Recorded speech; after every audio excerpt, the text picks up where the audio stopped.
when it came to cocktails, like it was like an outlet, like a creative outlet for me. So I would create a story around what I was doing, you know, and then when you present it in a way where it's like a story you're telling, not just like, I put an ounce of this, half an ounce of this. From RISEHI, this is Why Not Me, a show about Kama'aina creators, entrepreneurs, and community leaders. Behind the scenes stories of how they got to where they are and the valuable lessons they learned along the way.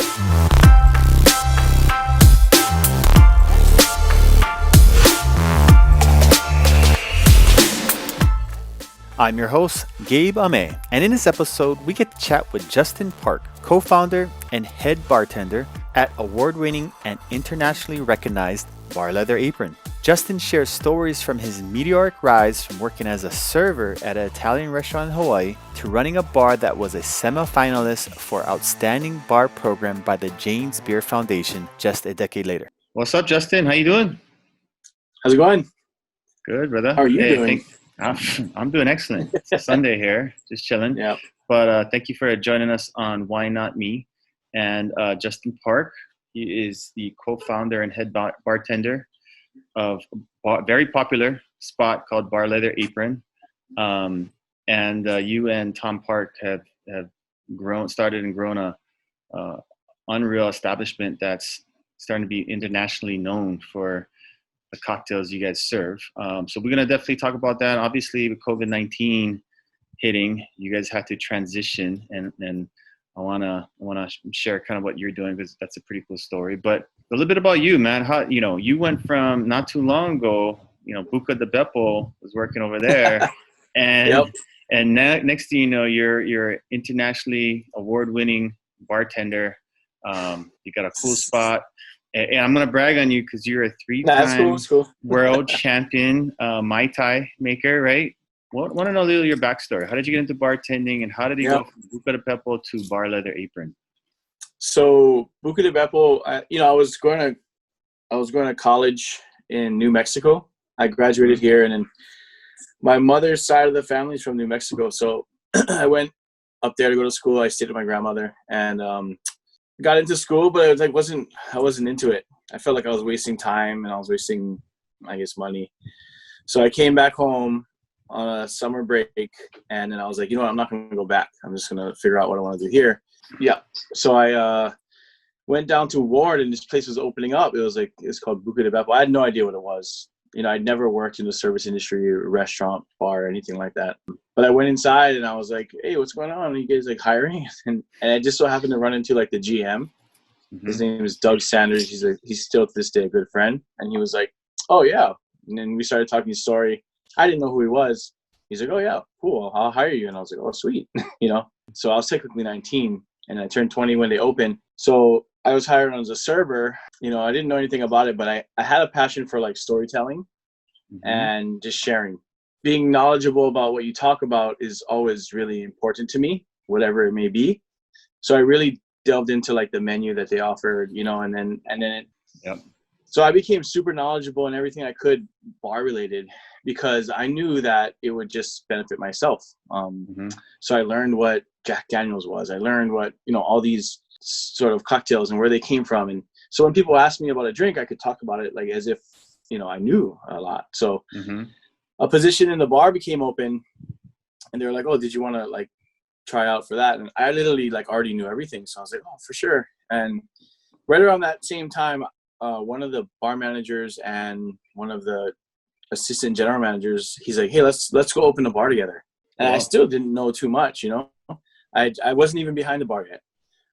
But I read a lot. So I was like, okay, cool, let's do it. So I left Buca, and we opened this place called Richter's. It was like a sports bar. It was cool, but it didn't last long. But I like learned a lot about, I always say I learned how to close a bar, which no one really does. How to maintain those relationships, all that kind of stuff.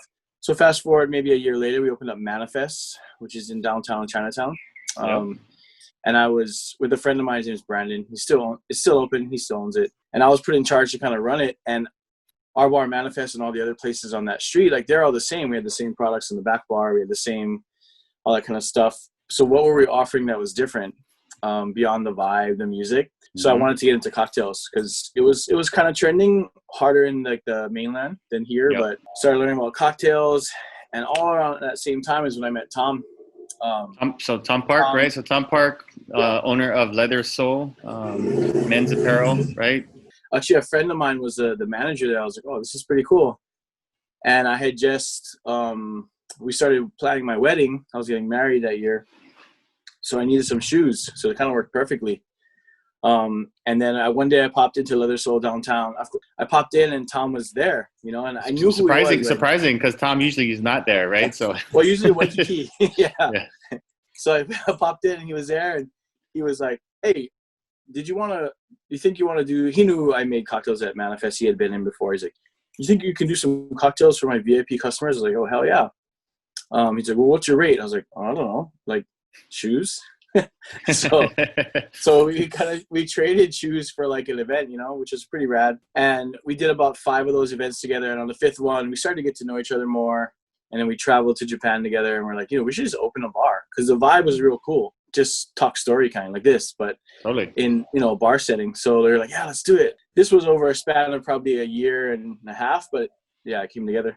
We opened up Bar Leather Apron in January 11th, 2016. So for those of you who maybe are not familiar with Bar Leather Apron, I know your spot's a little different, but it follows that kind of similar path of very high-end cocktail, and it's one of those, if you know, you know, right? The whole idea with BLA was, we call it BLA, it's Bar Leather Apron, was to create an intimate cocktail lounge. Like a lot of inspiration from BLA was drawn from Japan, and a lot of Tom and my favorite bars in Japan are all very small, but creating a very like intimate setting within those small spaces. Quality of the cocktails are a next level. You know, there's a lot of different ingredients, and you guys change it up all the time. But the one thing I know for you guys really focus on the experience of the customer, right? So everything is very personable, professional. So why don't you speak to that? Kind of the main thing that I was inspired by in Japan is not necessarily like the taste of the cocktail or maybe the taste of the food. You know, it's everything. And most importantly, like attention to detail. Like you can have a great drink at a place, but if your experience isn't great, it doesn't matter how good the drink is. If you can hit on all levels, you know, like maybe the cocktail isn't the best thing you've ever tasted, but you pair that with like the best experience you ever had, that cocktail's super elevated. Don't let anything slip through the cracks. So like the sound, the sight, the taste, the smell, everything. You know, my expertise wasn't necessarily in that per se, as much as like the knowledge behind cocktails and spirits, but Tom had a really good knack and a good eye for that. So I think the collaboration of us two really worked well because of that. So one of the treats, right, is the presentation that you deliver. So the presentation aspect is just one of those little details that we focus on.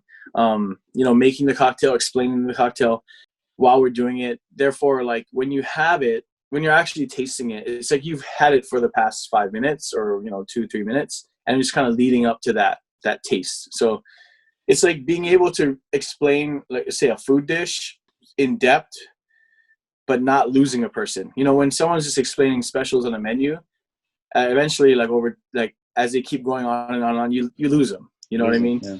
You lose them. But if you're like if they were making that dish and then they served it to you to eat, it would be a totally different story. It's like, he was right. I did taste like the small vanilla and caramel notes of the bourbon mixed with this special sugar, you know, so it's just creating the vibe. Your background was art, right? You kind of inspired to be an artist and went to school for it. Yeah, I've been doing art since I was a little boy, painting, you know, but when it came to cocktails, like it was like an outlet, like a creative outlet for me. And we didn't mention it too much, but when we talked about the Mai Tai, you know, the Mai Tai competition and cocktail competitions, for me, that was a good outlet to express, you know, like, I guess the creative aspect of cocktails. At first I started I was like, okay, if I do well in a cocktail competition, people will visit our bar to try the drinks, you know. It's like if it makes the newspaper. So literally the first cocktail competition I did, it was called the Bombay Sapphire Most Inspired Bartender, and the pick I won, and they took a picture and they put it on a newspaper, and sure enough my grandma calls me next. She's like, oh boy, you're in the paper. You know, they give you very basic guidelines as far as what you have to do, and you can take it from there. So I would create a story around what I was doing, and then when you present it in a way where it's like a story you're telling, not just like it's most impactful that way. So I think that translated pretty well into like the way BLA is set up, Well, I think it has a lot to do in what you're realizing too is going through and entering these contests is number one. It was like you're building a brand. You're building your brand that would translate to your business. And then what you realized too was anybody can pour cocktails, but only certain people. If you actually can do it where you're telling a unique story, right? People want to buy something, but they also want the story behind it. And I think for you, is building your brand and making it unique and memorable is one of the secrets of success of Bar Leather Apron. So you guys started in 2015, and it's just gotten more popular and more popular. More people are aware of it, and I know you personally. I think and Bar Leather Apron, you've got nominated for a James Beard Award multiple times. And so when it comes into the cocktail and the bartending scene, food, restaurant bartending scene, that's like the highest award or you can be nominated for, right? So what do you think is behind that? We're not doing these for these awards. Those are just simply things that came because we're executing. Mostly for chefs for a very long time. And maybe 5-6 years ago, they added best bar program. So to me, I'm even more honored to have that because it's not best bar in the West. They don't break it up in regions. The big cities have their like best chef New York, best chef San Francisco. This is like outstanding bar program America. Mm-hmm. So if they only select 15 bars. So to be nominated on that list 2 times is a super honor. You talked about Chris Kajioka, who head chef at Senya, and you, Tom, Chris was partnering up and opening up new spot club called Bar Maze and Muro. But like with everyone else who's dealing with this, everything kind of came to a screeching halt with COVID-19, and obviously. There was no restaurant service, no bar service. And for at least, a month or so, you guys couldn't do anything. But what I found, for you guys is the Liquor Commission changed the rules and you could start doing takeout cocktails. And before you know it, you guys just started pumping it up and you guys started doing roadside pickup and delivery. So why don't you explain that transition? How was it for you guys? Yeah, so we technically couldn't do cocktails to go at all. You couldn't basically take one container, put it into a different container, and sell it. Mm-hmm.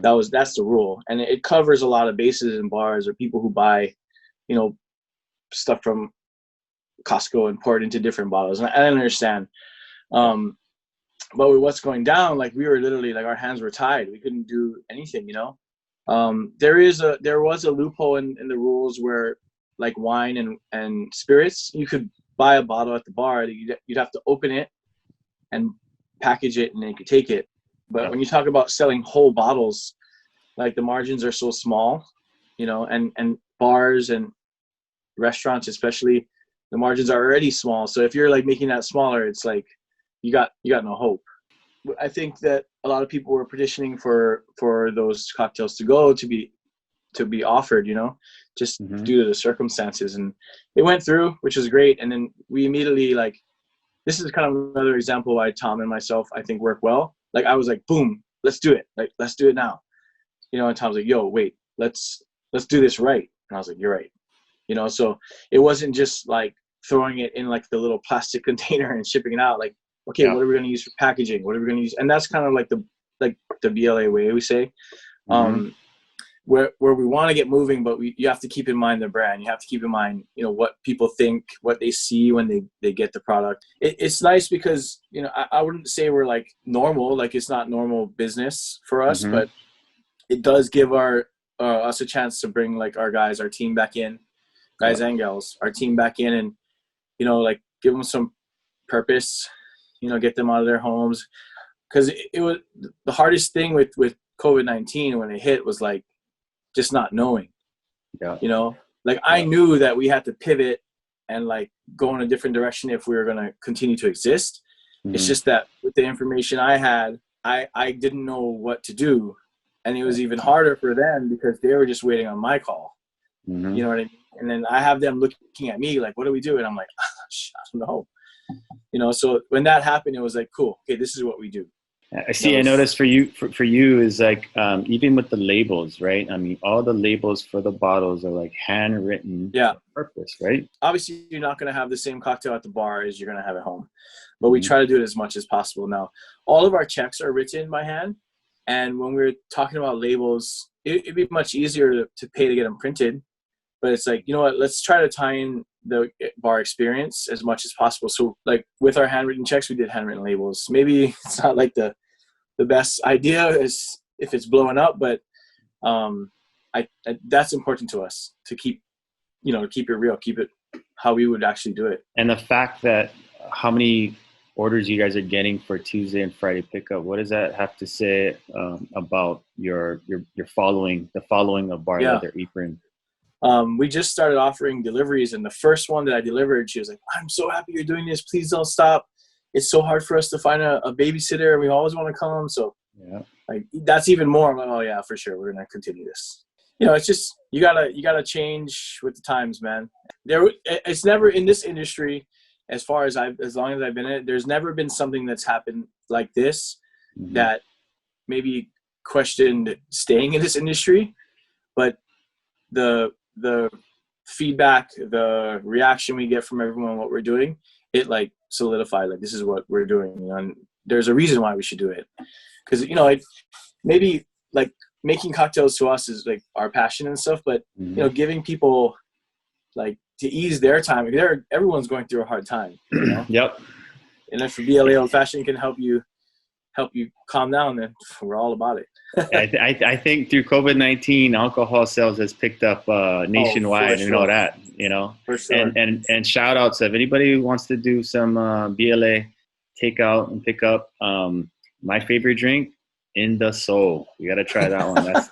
That's my favorite. So, hey, all right, I'm gonna jump over to this part of the segment where we talk about one of an old Instagram pic, and you're serving a customer here. Why don't you share more about this? Yep. So this is a picture taken at the Tokyo Park Hotel on one of our trips to Japan. We did a pop-up there. And the gentleman who I'm serving is the general manager of the hotel. His name is Takayuki Suzuki. Now, the first time I met this guy, it was in Hawaii, and it was in 2003. No, 2008. And it was for Hawaii Cocktail Week. And this guy actually came in to do a seminar on ice, you know, ice chipping. And at that time, I didn't know any bartenders from Japan. You know, the little I saw on social media and stuff was all I was like exposed to. But this guy came in and he did like a seminar on how to chip like an ice ball. So he did his thing. I bought ice from Hawaiian Ice Company. It's the one we had. And he was like, because it's like real. It's not good, you know, not like what they're doing over there. Crystal clear ice, you know. For sure. And I just didn't have any idea what it was. And I was like, oh, he needs block ice. When I bought the blocks from and he was like, okay, I'll make it work. But I played bar back for a day for this guy. And I was like, you know what? When I go to Japan, like I want to visit his bar. So he's a general manager of the Tokyo Park Hotel, but he used to be just the bar manager. And that's a picture of the bar he ran. So he was running this bar, and it's the first time I ever went to Japan with Tom. I was like, I have to go check this guy out because he was in Hawaii. So I went, you know, and he was the best host. Omotenashi is a term, you know, it's like to be the best host you can be. And this guy like pretty much embodies this. So fast forward however many years, we were coming to Japan, and I wanted to check him out again, you know, so I reached out to him, and he's like, I'm now the general manager of the hotel. And I was like, oh, that's great. You know, and one of his like understudies is now running the bar.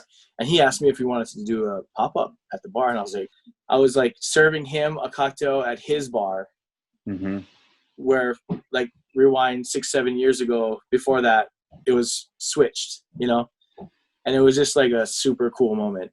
Like full circle, huh? full circle. Like when I saw this, when I put this picture up, like it took me like an hour to write that little quote or whatever, because it was like that, I was that inspired by. I was like, oh, this is crazy. Heavy. Yeah. One thing I want to talk to you about is especially with COVID-19, how important is it for businesses to be flexible and to adapt? If you can't adapt and change and offer, things to kind of that work with the way the world's going, you probably won't exist sooner than later, so it's tough, especially like if you're so used to doing things one way. The scariest part is just unknown. You don't know what's going to happen. You know what I mean? Everyone's rushing to open up, and we may just get all shut down again. Who knows, Yeah. And I think a good portion of the places aren't going to come back anyway. And if that happens again, it's like, it's over, Mm-hmm. So as far as like the importance of it, I think it's a necessity. Hope for a perfect plan to work out, but very rarely does it work out perfectly. So you got to adapt. Absolutely. And, the whole like, oh, when it's going to go back to normal, I mean, it's not going to go back to anything. It's going to just be what it is. Mm-hmm. But my goal, and I stress to the team too, is like, we have to take from it the best things, and we have to implement it and continue it. Don't treat this as if it's temporary, because you're only setting yourself up for temporary success. If you set it up like it's like, this is something that's going to be continuous and, the new norm, I think that's success. That's how you're going to be successful. We're jumping over to the speed round questions. I'm going to ask you a question. First thing pops in your head, call it out, right? Last movie you watched? The Marvel Infinity War. Something that makes you laugh? Chickens wearing pants on YouTube. Look that up. If you could learn any new skill, what would it be? I learned how to be organized, more organized. If you could have dinner with anyone dead or alive, who would that be? It'd be with my grandfather. Somewhere you would like to travel to? Morocco. All right, last one. What's one piece of advice you give to Hawaii Keiki who are graduating and trying to figure out in the world today? I would say, when it comes to careers and what you want to do, always keep in mind that it's okay to think outside the box. I'm not saying college and going to school is what you should do or shouldn't do, but for me, I went to school and it just wasn't what I wasn't passionate about at the time, and I found what I was passionate about and I chased it and I never stopped. I'm still not stopping, still chasing it, but yeah, I think thinking outside the box is a big thing. Awesome. Hey, want to wish you continued success with Bar Leather Apron. Hopefully you guys can get back to that new normal. And I'm excited to hopefully see your new spot, Bar Maze and Miro. So we'll be on the lookout for that. Right on, man. Man. It's nice talking to you. Appreciate it. Take care, Justin. Take it easy.